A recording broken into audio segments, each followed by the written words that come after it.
everyone. So today's workshop is called Learn About Innovation at Geotab, presented by Michelle and Nestor. So a little bit more about them is processing billions of data points a day. Geotab leverages data analytics and machine learning to help connect telematics to businesses and make roads safer for everyone. Get a first-hand look at how we use this data, the projects we are working on, and the tools that we use. So whenever you guys are ready, you guys can start. Thanks very much. Nestor, can you see my screen? I can. Yep, I can get everything kicked off. Thanks so much, Michelle. Perfect. Yeah. Awesome. Well, thank you very much to the TO Hacks team for hosting us today. Thank you, everyone, for joining. Hope everyone is ready for a great weekend of hacking. Before everything gets started off, hope you're excited about a nice set of presentations today with us kicking off for Hype Week. Today, as mentioned, we have myself joining on the call. So my name is Nestor. I work at Geotab as a campus talent partner. So I primarily manage the campus program from the recruitment side here at Geotab. Michelle Reyes, who is our campus manager, who primarily works on the programming side, as well as we have Zishan Aslam, who is a software developer here at Geotab, and then we have Mateo Tullo, who is a embedded systems development intern. So he's an intern like many of you here, and works primarily on our automotive team. And yeah, today our workshop is going to be teaching you a little bit more about our organization from the people side, from the embedded side, data and analytics, software development, and also careers, and so much more. So hopefully this will be a great event, and you guys are excited for it. Go ahead, Michelle, you can go to the next slide. Awesome. So just before we get started, I'm just going to basically tell you a little bit on a high-level basis about what we do here at Geotab. So we are a global leader in IoT and connected vehicles, as it says on the slide. So the industry that we are in is called the telematics industry. Now, probably a lot of you out there have the question of, what is telematics? So that's what I'm here to tell you on a very high level before my colleagues on this call actually go into a little bit more detail about how it works. So basically, telematics is connecting vehicles to the internet and collecting data so that fleet managers can make better decisions for their fleets of vehicles. So that's kind of it in a nutshell. But then when we collect data, we get about 50 billion data points per day on about 2 million devices out there on the road. So we get actually more data than most banks get. And we don't just get GPS data, we get GPS data, we get data on tire pressure of your vehicles, driver behavior, as well as so much more in terms of engine data, accelerometer, and quite a lot more out there, which again, my colleagues will go over in more detail later in the call. And we have been the top telematics company since January of 2020. So we are actually leaders now in our industry. And we actually started in 2000 in North America as from our CEO's basement, like many other successful tech companies out there. And now we are a company of over 1,650, so 1,650 employees globally in locations all across the world. There has been a lot of recent expansion in our organization. Over the last 7 years, we have actually gone from becoming an organization of 150 employees to now the 1,650 we are globally. So we have had a very massive expansion in a short period of time. You can go to the next slide, Michelle. Awesome. So just to tell you a little bit about kind of our people and culture. So we are very much known for having an incredible culture here at Geotab. So one of the most recent awards that we won, as per the slide, is actually one of the best, being one of the best managed companies here in Canada. So we won that award. I believe it was just a week ago, actually. We've for the last 5 years running also been named one of the top 100 great places to work, and recently we also became one of the best places to work for women in Canada. So we've had a lot of great recent success in terms of awards that we have won. But also, if you go on Glassdoor, you'll see a lot of great reviews about our company. You'll see a lot of testimonials about all the great work that individuals have gotten the chance to work on while being in the company. And if you're an intern and interested in interning at Geotab, and you go to rankmyinternship.ca, you'll see all the great testimonials that interns have also talked about, and the work that they've had the chance to get involved in our company. And we actually have a 5-star rating on rankmyinternship.ca. So a lot of great things out there. And again, I know my colleagues are going to talk about all the great work that we get to do later on this call. Go ahead. Perfect. Thank you, Michelle. Finally, before I hand it over to one of my colleagues, I just wanted to talk about kind of the customers that we deal with. So we really do work with customers of all sizes. So this includes, companies that are sole proprietorships that have, an individual that's the CEO, the fleet manager, the driver, and they do absolutely everything for the organization, to large giants like PepsiCo that has 267,000 employees in their organization. What's cool about what we do is our customers always have like customized solutions that they want from us. So really, although we have mainly one device, we have thousands and thousands of SKUs for our device, because things are different for different organizations, what's important to them, but also our device always has to be modified a little bit based on country locational requirements and so much more. So this is a list of some of the bigger companies that we work with, as you can see here. But we also do work with some other organizations that are big in size and not listed on here. However, the one cool thing to note here is we work with companies, again, all across the globe, even including Antarctica, believe it or not. So yeah, we actually operate right now in every continent across the entire globe. Now what I'm going to do is I'm going to pass it off to my colleague, Matteo, who works on the embedded systems team, and we'll be able to talk to you a little bit more about all the cool and exciting work that they do over there. Yeah, thank you so much, Nestor. Yeah, so my name is Matteo. I'm 4 months into my 12-month internship with Geotab, and I work on I work as an embedded systems developer intern, which basically means I work on this little device right here. So you just saw some of our customers, which makes it really easy to see how Geotab can be ranked the #1 telematics provider all over the world. So we achieved this goal with our little device, the Go device. This little guy is installed in the OBD port of all of the 2 million plus vehicles that we collect data from. And for those that don't know, the OBD port is it's a little diagnostic port underneath your car. If you've ever taken your car to like get an emissions test or run a like a diagnostic faults test, you'll be familiar with this. Yeah, so a GPS, a gyroscope, an accelerometer, and a modem, and so much more are all just jam-packed into this little device. And what that basically does is allows the device to sense the car and collect data about its surroundings, all while sending the data back to the Geotab databases through the internet. The device is even expandable with third-party devices that plug into the Go device, such as our IOX expandability. This allows third-party fleet data to be collected and presented to the customer, along with all the other types of data that we collect.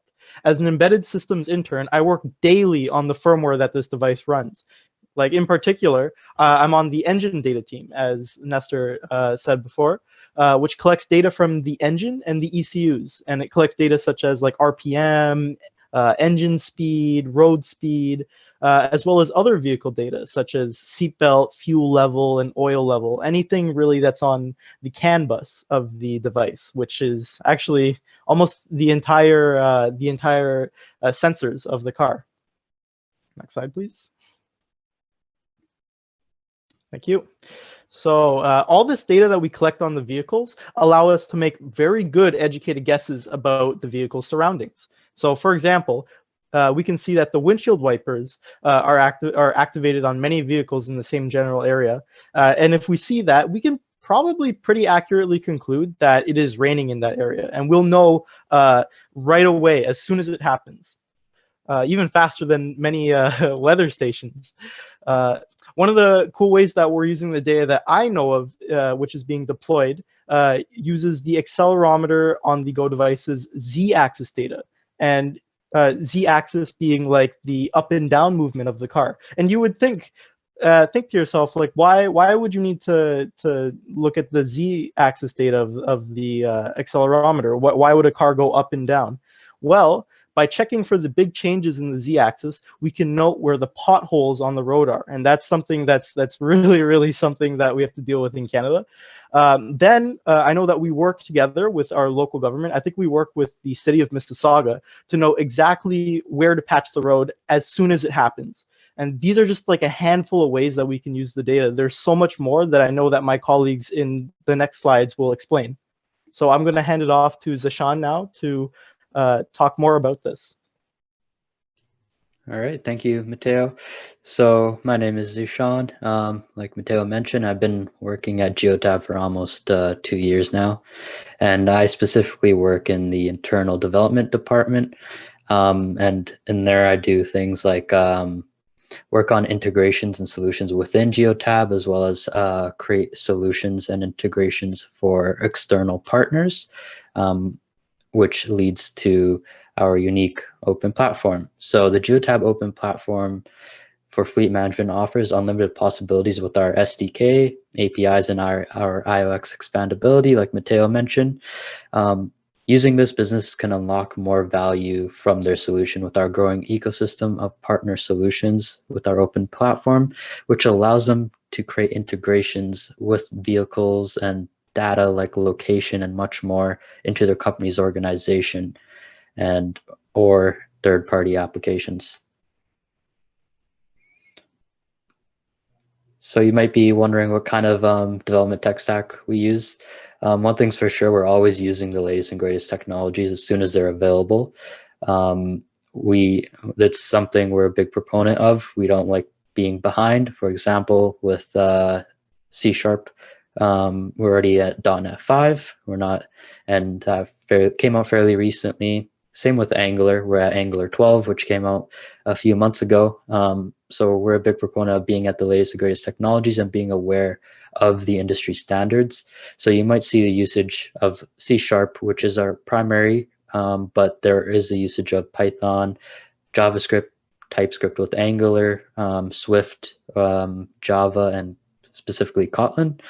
And we do Angular and React, and you might still see some usage of Vue, so all the big 3 front-end frameworks. And we also use the best cloud management systems like Google Cloud, AWS, and Docker and Kubernetes to scale our system and focus on performance.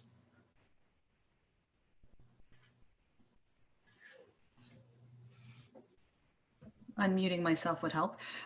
Thank you very much, Zishan. So hi, everyone. I'm Michelle, as Nestor mentioned, campus manager for Geotab. And going to spend a little bit of time now talking on the data side as part of us at Geotab. So big data at Geotab is at the heart of our culture. So you've heard a lot from Matteo and Zishan around some of the core sort of hardware technology that we work with, how it gathers our data. And so I want to spend a little bit of time showing you some examples how we actually use this data, and then sort of tie it into our involvement in TO Hacks this weekend. So this is just an example, as Nestor had mentioned, that the scale of data that we're collecting from our Go device. So we're at a point where we are collecting 2.2 million, or connected vehicles, 2.2 million globally, and connecting over just about 50 billion data points per day. So you can just imagine the set of data and the amount of information that we have to work with. And it's not even just information that we gather with our sort of North American clients. You think globally, and how can we leverage that data? And that's really at the core of what we do at Geotab as well.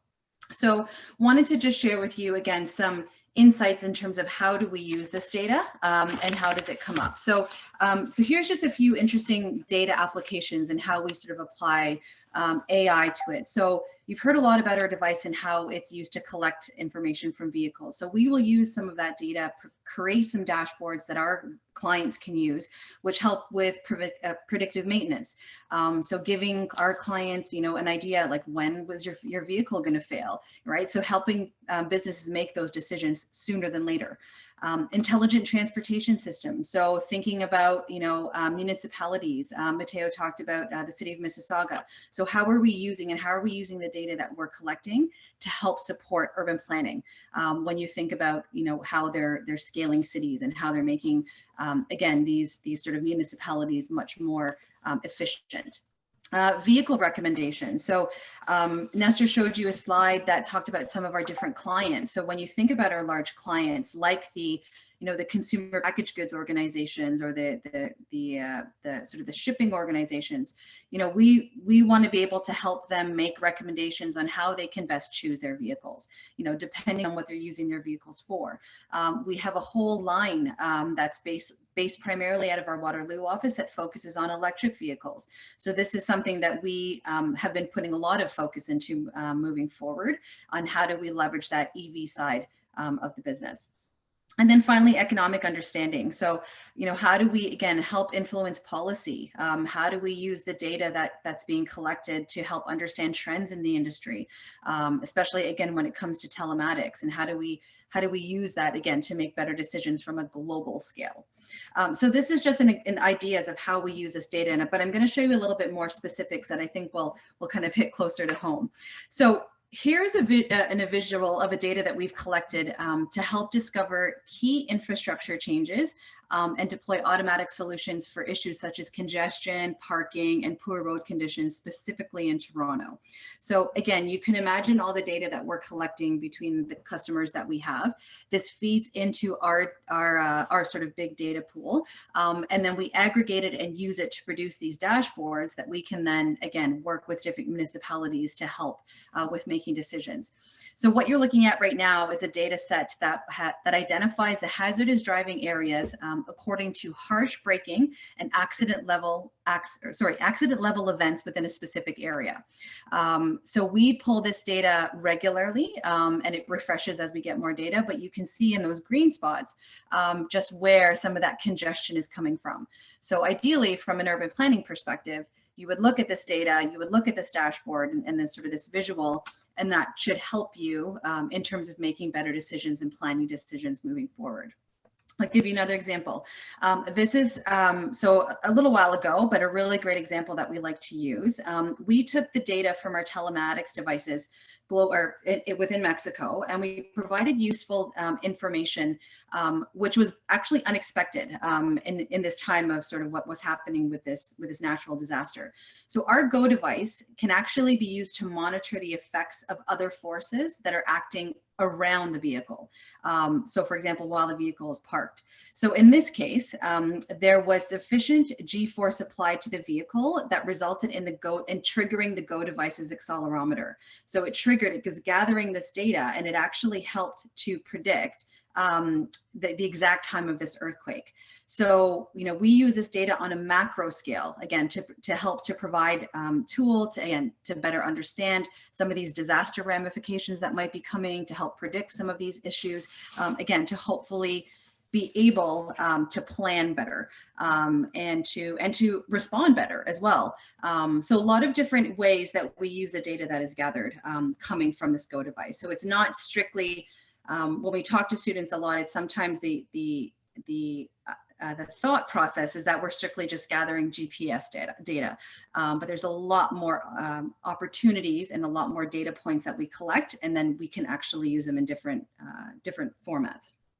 So one of the ways we're involved in TO Hacks this weekend is we have actually submitted a specific Geotab challenge where we are encouraging students to use our Geotab data sets in the most innovative way possible. So ignition.geotab.com, this is our data repository that has been curated by our data scientists and data engineers, and they've basically collected the data sets that are near real time and historical data sets around areas such as weather, urban infrastructure, and local location analytics.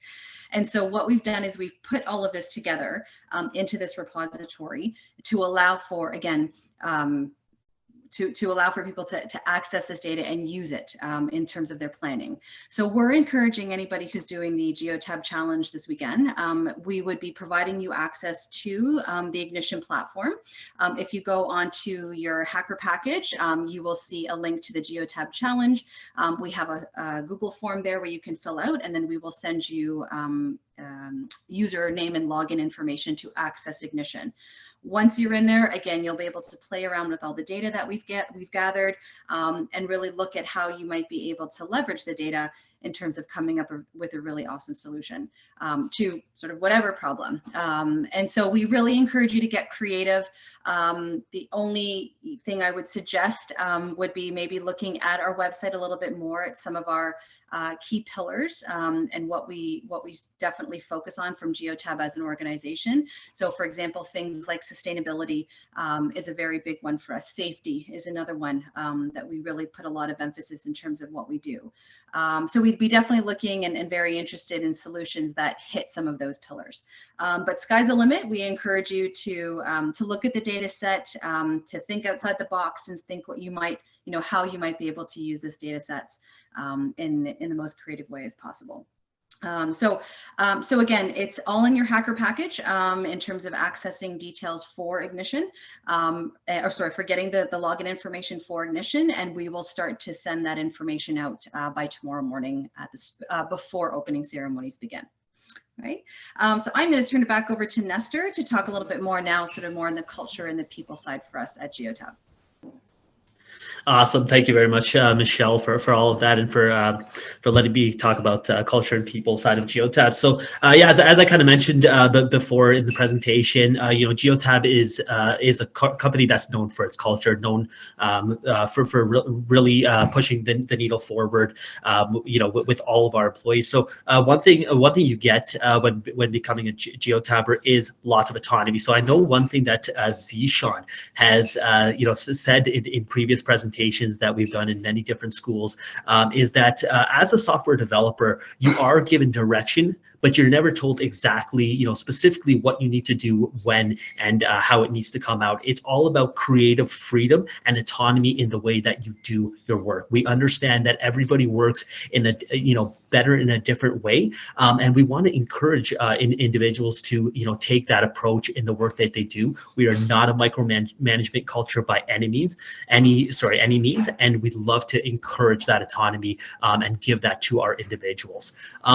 Encouraged to voice opinion. So one of our biggest pillars is exactly innovation. Innovation at Geotab is not done by the CEO. It is not done by the executives. It is done by absolutely every individual in the organization, whether you are an intern, a junior employee, a senior employee, or an executive. So we always encourage anybody that if you see an opportunity to improve upon something in our organization, speak up about it, because we do not know unless somebody, somebody brings it forward, unless somebody makes that mention. So that is something that we encourage in all of our employees. And new and challenging tasks. I mean, we give this to absolutely everybody. The only way that we're gonna, again, push the needle forward, the only way that we're gonna improve improve our organization, is by giving everybody that opportunity to get involved in everything that we do as an organization, and encourage individuals to take on these, new and challenging tasks. If you're somebody that loves problem solving, that loves a challenge, Geotab is definitely the company for you. And that's what we're looking for, people that want those challenges and get excited by things like that in this organization. So this is definitely if this is something that interests you, then definitely this is what Geotab's looking for in every individual that joins our organization. Next slide, Michelle. Awesome, and I just want to kind of go over a little bit of what we're looking for in a Geotabber. So for co-op, for co-op positions, we typically look for people that are in their final 2 years of study. This does not mean that we don't recruit junior students to our program as well, but in Geotab, we'd like to use our internship program not just for a short period of time, but really for the long haul. We love to bring in Geotabbers who then want to stay with our organization organization, not just for long-term internships such as 8+ months, but also for the long-term after graduation. And we've done a really good job of, having interns join our company and stay full-time, because people love, interning at Geotab, love the work that they get to do, and just want to continue to be a part of that for their career. So this is really what we look for in our students. We're actually also now opening up more and more of a new graduate program here at Geotab. So recently, we've been hiring new graduates to our data engineering roles on both the Python and Java development side. And more recently, our solutions engineering and product management teams have been vastly investing in new graduates in their teams. So later on, when you meet us for the networking sessions, we're going to show you a list of all the job postings that we have for both internship and new graduate positions. And you'll see that we're actually currently looking for new graduates in our solutions engineering and product management teams, and as well as many other areas in our organization. So we've actually, like I mentioned, opened up a new graduate kind of program that's in its very infant stages right now, but we're looking to develop it over time.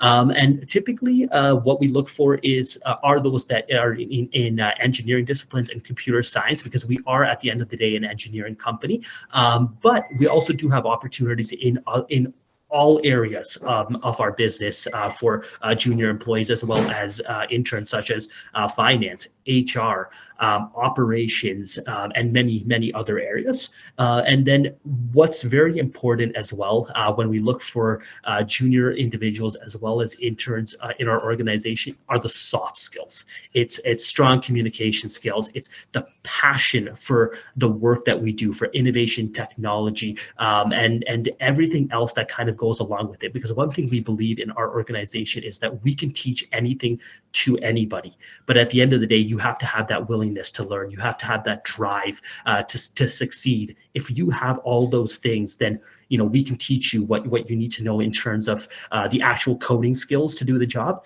And really, the soft skills are almost more, I would say, are more important when we're hiring junior individuals to our organization than actually what you have done in terms of C# programming or any other skills in previous work experiences. And then obviously, we are a large and growing organization. You've seen our growth over the last 7 years from 150 to 1,650 employees.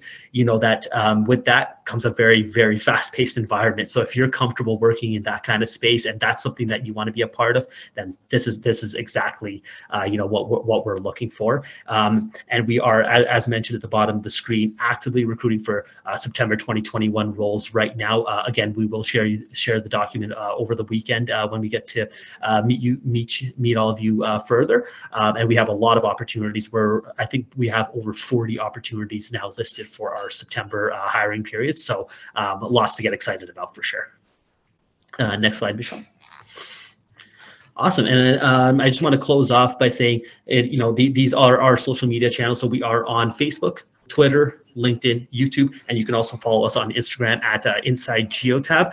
Just wanted to also say thank you to all of the panelists here, Michelle, Zishan, as well as Mateo for joining in the presentation. We want to thank TO Hacks for allowing us the opportunity to present today, but also for allowing us to be a part of this hackathon and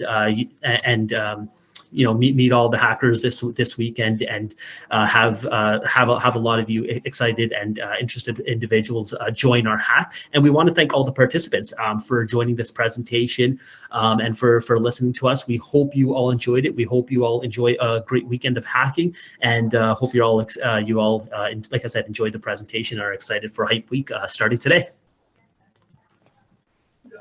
Awesome. Thank you, Nestor. So we do, I believe, have about 15 minutes left for Q&A. So happy to open the floor now. If you'd like to type your question in the chat, or feel free to unmute your mic if you can.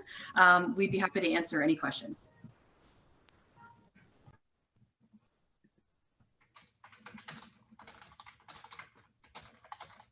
Yeah, I think one question you had was, are you still hiring for the summer? Awesome. Great question. So we recently did actually close most of our close all of our summer positions. However, we have opened up a few new roles for our summer recruitment period. However, the one thing I will be very honest with these positions is they are for longer term internships. So we are looking for people available for 8+ month internships for those 3 positions. One is in data. One is a data analyst position. There's an embedded systems position, as well as a business support position in our data and analytics field, but they're all for 8+ month internships. Thanks, Nestor. And I think there was a question in the chat box. Can non-Canadian students apply for job openings? Okay, so that is a great question. Very honestly speaking, so if you are legally eligible to work in Canada, you can apply for job openings. However, you do have to be legally eligible. It doesn't matter whether you have a work permit, whether you are a Canadian citizen, whatever it be, but as long as you are legally eligible and do not require sponsorship, you can apply for job openings. Thank you. The next question is, how experienced do you have to be to apply? Okay, so I guess I can answer this from kind of like a 2-part process. For internships, it kind of goes back to what I mentioned in the presentation. We're really not looking for exactly the years of experience or whatever it be on that mark. We're really looking for somebody who has the soft skills and is driven to this type of work and everything around that end. So our internship positions do not require experience. So we understand that you're coming in limited. In terms of our new graduate positions, also what we always say is 0 to 2 years of experience. So if you have project experience in the type of work that we're looking for, that's always great. If you have those transferable skills and everything along that end, that's what we're looking for more than those, being in that 2-year experience mark. But if you have co-ops, obviously, in the space, then that's great as well. But it is not a requirement to have experience. It's just more of a bonus to have if you had that co-op experience prior.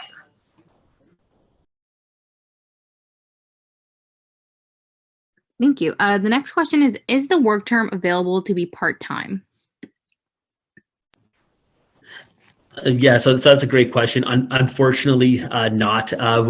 As you can tell, with most of our positions, we are looking for 8+ months internships because there is a little bit of ramp up time. We do want our interns to have that great experience and really get fully involved in the projects that we do. Part-time, unfortunately, it doesn't really allow for us to give the students that opportunity to get fully involved. They would really result in a lot of maintenance work, which really wouldn't create the greatest experience. And whenever we do hire, interns for the roles, we do want to create a great experience, which we feel part-time unfortunately does not allow for. Sure, thank you. Another question is, are internships necessary for shortlisting for jobs? Sorry, so just maybe a clarification. So I'll kind of clarify the question and answer based on that end, just so I'm kind of saying it in the correct way. But if you're talking about new graduate positions, so it's not a requirement, but it's always kind of a bonus to have if you have had that experience. But no, we understand even with new graduate positions that there will be learning curves no matter how much experience you have. We actually just hired a new graduate product manager on our MyAdmin team that does not have any experience in product management at all, and is actually a physics major. So just that, hopefully that kind of answers the question on that end. It's not a requirement. It's just always a bonus to have if you've had it before. Awesome, thank you. What do you think helps a person stand out as a co-op student? So Matteo actually, I think, was going to give some insight as a student, if he doesn't mind. Yeah. Thanks, Michelle. Yeah, so this is a great question to ask. What do you think helps a person stand out as a co-op student? Because we're all trying, like all students out there are trying to get co-op jobs in order to like supplement their learning. I really think that the reason I was hired, like personally, is because I've done I have good soft skills. I'm able to talk as I am talking right now. Just like having those soft skills will allow you to go so far, and will be able to like have you be able to fully articulate your thoughts, even though I feel like I'm not doing a great job right here. I also believe that good technical knowledge is not a must, but it is definitely a good to have. Like to be able to integrate quickly with your team is something that is like awesome to have. Like you like if you're able to join the team and start working right away and hit the ground running, as to speak, that would be a great thing to do, a great thing to have for a good co-op student. So yeah. Thanks, Mateo. I'm just going to add, you know, Nestor had mentioned we've been hiring students at Geotab now for, I'm going to say, just about a little over 2 years. And so I did want to share that Geotab, one of the things as a campus team that we value, and we definitely want to, we try to communicate this as best as we can to students, is that our managers really see the value in having students part of Geotab. So so it's definitely one of those, one of the environment is one where we understand that you're students, we know that you're still learning, but we are looking for things, as Mateo said, like, you know, how do you integrate with your team, you know, the initiative, the motivation that you bring to the table. So it really is, as Nestor said, not about those hard skills per se, although, you know, our managers do like to see application of skills. So for example, the fact that you are even participating this weekend is already an awesome thing. Those are the type of things you want to be putting on your resume. You want to highlight any projects that you're doing at your individual campuses, all these things where you're actually getting involved in applying your knowledge. It's not so much about, you know, you have had work experience at a certain organization. I mean, for us, like I said, as telematics, you know, we know we're not a household name, and that's okay. But when you start to dig deeper into what we do, there's a lot of connections in terms of you know, consumer life, let's just put it that way. So just some food for thought. It's really, you know, thinking about how you've been able to apply what you have been learning. And like I said, this weekend is a great example, and why we'd love to participate in these type of events to get to know you all. Thank you, Mateo and Michelle.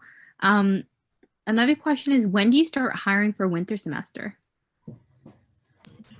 That's a great question. So we always try to be a little bit ahead of the curve. So actually, even for September, we were hiring as early as April. So we always try to be at least 5 months ahead. The only exception is the spring term, where we're actually about 7 months ahead. So for spring of 2022, we'll start hiring as soon as mid-September, actually. For that. So yeah, I would say around August is when we'll start hiring for winter 2022. Thank you. Question I saw in the chat was, where can we look for docs and instructions for knowing how to use your APIs for the hackathon? Yes, so I was just going to, I was typing in the chat, but now I can just respond. So so for anybody participating in our challenge, when you request a user access to our Ignition platform, we will send you a guide in terms of how to play around in the Ignition platform. But there is also a separate area that you can also visit, so data.geotab.com, which has guides, some sample code, and other resources that you can also use. So between those two areas on our website, you can find that information. But again, once you sign up, we will send you that information as part of the details that we send with the login information.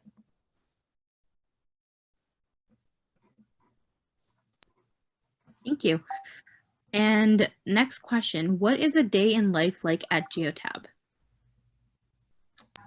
So, I was going to say, like, so that really will differ depending upon different areas. But you know what? Since you guys are hackers, you guys are probably more interested in in development. I don't know if Zishan or Mateo, you guys maybe want to field that one. Sure, I can start off, and then maybe Mateo can talk about his experience in embedded, since we work on very, very different things. It's kind of very hard to say. It has switched a lot since working from home, but the culture is still very much there. I would say like our day starts off with daily stand-up, or like depends on your team. It could be every other day. For my team specifically, we prefer doing daily stand-up as like it gives us an opportunity not to just only know like what everyone does, but like how everyone's doing, and we really care about the team mentality. It's we instead of just individual people. So we do have a lot of events we do within the team.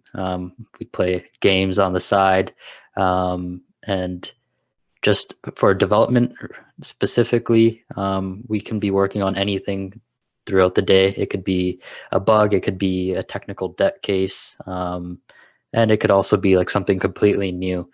And there are a lot of times that it's kind of hard to say specifically like what we do in one day, because it is never really the same. Um, Especially since we're constantly working on different things. And if you're very motivated in problem solving and challenges, you'll be accommodated with that. And that's something like I am interested in, is always being challenged and working on new tasks, new functionality. And yeah, so overall, it's a great place to work. Yeah, thanks, Sashan. I would say that my experience day to day is pretty similar. I have a morning stand up every day, and that's just where like, yeah, my team gets together and we talk about the projects we're working on. We give like status updates, and it's nice to hear how the rest of my team is doing for their work. Um, and then, yeah, just like Zasan said, the day-to-day changes. It changes like every day. I'm never like stuck doing one thing. I'm always able to dip my hand into multiple honeypots, and I'm able to try out like multiple different things. Like for example, I usually work on adding engine data cases to the firmware, and like getting more data from cars and vehicles. But recently, I was able to actually work on some GPS cases, and I was able to kind of explore how the GPS works and learn something new. So that's why I think that Geotab is like really versatile with the day to day. Obviously everyone is super helpful. Like if you have any questions, like you can just reach out and they'll get back to you and answer it. But yeah, it's definitely Geotab. The day to day is it's a lot of learning, but it's really fun, and I'm able to just kind of explore all I want. So yeah, it's great. Thank you both for that. I'll just add on really quickly, because I suspect as many of you do have some questions around this. So we are currently, as you might notice, in a remote situation. So we all do work from home. So at this time, but we're hoping that that does change as, you know, as sort of the summer rolls out. But I will say Geotab has also done a really great job about maintaining that culture, even though we are in a remote work environment. So when Zishan and Matteo talked about their stand-ups and their games, all of that is done via Google Meets. We are a Google shop. So we do have a lot of Google Meets. We have a learning and development team. You can ask Nestor. Nestor participated in a Star Wars trivia night on Tuesday. Apparently did well, I think. So these things that we organize as part of the culture at Geotab. So we definitely try to maintain that work hard, play hard. You know, I know it's a bit of a cliche, but we absolutely, you know, live that at Geotab and have continued that even though we are in a remote situation.